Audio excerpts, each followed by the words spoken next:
In this video, we will see how we can set the velocity. If the velocity is known, we can set it through the Process tab in the right panel by setting directly the velocity value or by setting the dielectric constant. Let's change the dielectric to 7 and hit Apply.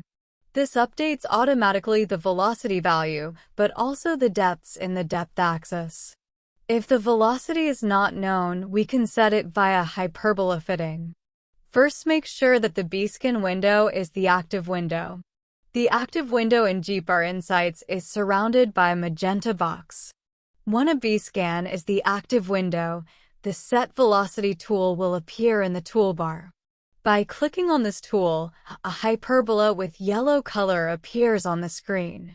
Click and drag the apex of this hyperbola and move it to the location of the apex of a hyperbola in the GPR data. You can zoom in with the mouse wheel or go to the full screen mode in order to visualize the hyperbolas better.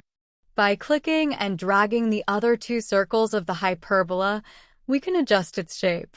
Notice on the top right that as we change the shape of the hyperbola, the velocity values and the dielectric are updated. Once adjusted, click on the Done button for the changes to be applied. This updates automatically the velocity and dielectric values, but also the depth axis.